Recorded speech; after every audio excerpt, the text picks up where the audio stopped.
बल्कि मैं आप सब मीडिया के साथियों से भी आग्रह करूंगा कि एक सर्वे जनरली आप लोगों को करना चाहिए। जाइए रैंडमली पूछिए गांव देहात में जाकर कि आपके पास कितने लोग आए, कैसे जानकारी ली गई। मैं अभी 2 दिन पहले मेरे नेता मेरे पिता आदरणीय रामविलास पासवान जी की पुण्यतिथि पर अपने पैतृक गांव में था, शहर बन्नी में था। वहां पर कई मैंने ग्रामीणों से मैंने पूछा कि भाई यहाँ पे कौन कौन आए, अपने परिवार वालों से पूछा। ना के बराबर लोगों ने कहा कि किसी ने हमसे आकर हमारी जाति के बारे में पूछा। नमस्कार, आप देख रहे हैं न्यूज फॉर नेशन और मैं स्वाति पांडे आपके साथ। बिहार में हुए कास्ट सेंसस के सर्वे रिपोर्ट जारी कर दिए गए हैं। इसके बाद से ही बिहार में जाति आधारित गणना को लेकर के काफी माथा फोड़ावल हो रहा है, जहां एक तरफ इसे सत्ता पक्ष यानी महागठबंधन सरकार खुद की उपलब्धि बता रही है, तो वहीं दूसरी तरफ विपक्ष यानी बीजेपी लगातार इसे लेकर के नीतीश कुमार के ऊपर हमलावर है। अब इसी कड़ी में खुद चिराग पासवान ने भी नीतीश कुमार पर बड़ा हमला बोला है। बता दें कि जाति आधारित गणना की रिपोर्ट पर चिराग पासवान जमुई से सांसद और लोजपा रामविलास के प्रमुख चिराग पासवान ने कहा है कि हमारे यहाँ तो कोई आया ही नहीं पूछने के लिए। हम जहाँ जहाँ जा रहे हैं वहाँ लोगों से यही पूछ रहे हैं कि क्या आपके पास आपकी जाति पूछने के लिए कोई आया था, तो सब कह रहे हैं कि नहीं। तो आखिर बताइए नीतीश कुमार जी, ऐसे कैसे आपने कास्ट सर्वे करवा लिया, आपने ऐसे कैसे जातीय गणना करवा लिया कि जब आपके अधिकारी लोगों के पास पहुंचे ही नहीं। इस पूरे आंकड़ों में झोल है, इस पूरे जो सर्वे की गई है ये सर्वे ही गड़बड़ी है, इसे आप फिर से करवाइए और ठीक करवाइए। क्या कुछ कहना है चिराग पासवान का जातीय आधारित गणना पर, किस तरह से नीतीश कुमार पर हमलावर होते नजर आ रहे हैं और कह रहे हैं कि ये पूरा जो कास्ट सर्वे का रिपोर्ट है ये पूरा रिपोर्ट ही झूठा है। चिराग पासवान की बातों को सुनवा जनगणना हुई, उस जनगणना के बाद जब इस जनगणना की बात हुई तो लोगों के मन में भी एक उत्साह था कि संभवतः कई ऐसे नए आंकड़े सामने आएंगे जिसकी उम्मीद बिहार के लोग लगा के रखे हुए। और उसके बाद जब आंकड़े सामने आए तो क्या आंकड़े थे, मोटा मोटी अगर आप देखिएगा तो 1931 में जो जनगणना हुई उसी की एवरेजिंग सामने आ गई, उसी की एवरेजिंग करके उसको सामने रख दिया गया। अगर ये बंद कमरे में तैयार किए हुए आंकड़े होंगे तो उस पर भी किसी को आश्चर्य नहीं होना चाहिए। 500 करोड़ रुपया खर्च हुआ। भैया कहाँ खर्च हुआ 500 करोड़ रुपया, कितने लोगों के दरवाजे खटखटाएंगे। बल्कि मैं आप सब मीडिया के साथियों से भी आग्रह करूंगा कि एक सर्वे जनरली आप लोगों को करना चाहिए। जाइए रैंडमली पूछिए गांव देहात में जाकर कि आपके पास कितने लोग आए, कैसे जानकारी ली गई। मैं अभी 2 दिन पहले मेरे नेता मेरे पिता आदरणीय रामविलास पासवान जी की पुण्यतिथि पर अपने पैतृक गांव में था, शहर बन्नी में था। वहां पर कई मैंने ग्रामीणों से मैंने पूछा कि भाई यहाँ पे कौन कौन आए, अपने परिवार वालों से पूछा। ना के बराबर लोगों ने कहा कि किसी ने हमसे आकर हमारी जाति के बारे में पूछा। तो भाई ये जनगणना हुई कैसे, भगवान जाने। और उसके जब आंकड़े सामने आए, स्वाभाविक से आंकड़े समीकरण की उन जातियों को बढ़ा चढ़ाकर इसमें दिखा दिया गया जिसके लाभ से या जिनके समर्थन से पिछले 33 साल से ये सरकार आती जाती रह रही है। उन लोगों की जातियों को बढ़ाकर, और कई ऐसी जातियां, अनुसूचित जाति में छोटी जातियां हो, पिछड़ा वर्ग की छोटी जातियां हो, अति पिछड़ा वर्ग की जातियां हो, for that matter even upper caste की जातियों को कमतर करके इसमें दिखाने का इसमें प्रयास किया गया। और जिनसे इनको राजनीतिक लाभ लेना है, जिन समीकरण से राजनीतिक लाभ लेना है, उन चुनिंदा जातियों को बढ़ा चढ़ाकर इन्होंने दिखाने का काम।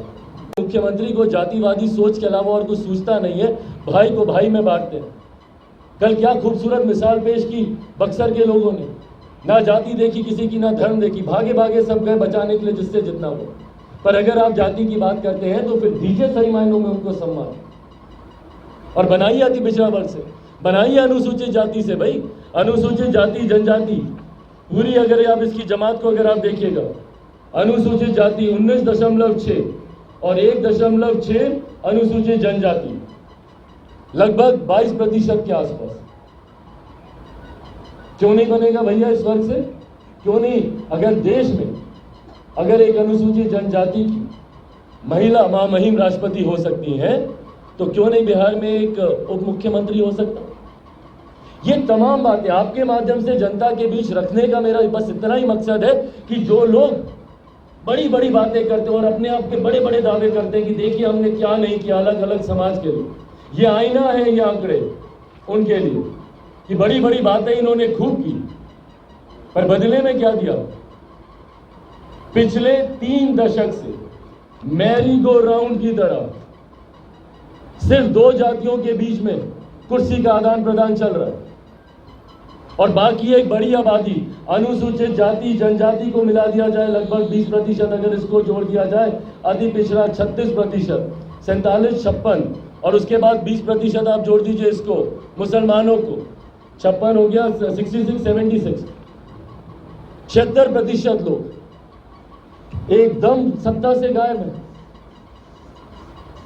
और इन लोगों की हिस्सेदारी की बात ये लोग कर रहे हैं, इन लोगों की दुहाई देते देते जनगणना करवा रहे हैं और इसी के आधार पर देश के बड़े बड़े विपक्षी नेता अलग अलग राज्यों में जाकर कर रहे हैं। भाई पहले बिहार आए ये लोग अपनी बैठक के लिए, अपने लाभ के लिए, तमाम ये विपक्षी दलों के गठबंधन के तमाम घटक दल वैसे तो बिहार आ जाएंगे, अब आए ना बिहार, आए बिहार और बोले कि भैया जो चीजें जो जातीय जनगणना आपने की है उसके आंकड़े अब सार्वजनिक हो गए हैं, अब इसको मंत्रिमंडल में भी अब इसको लागू किया जाए।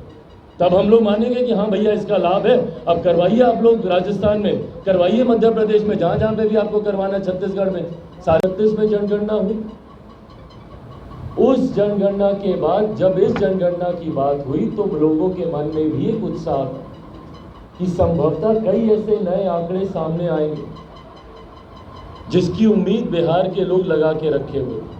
और उसके बाद जब आंकड़े सामने आए तो क्या आंकड़े थे? मोटा मोटी अगर आप देखिएगा तो 1931 में जो जनगणना हुई उसी की एवरेजिंग सामने आ गई,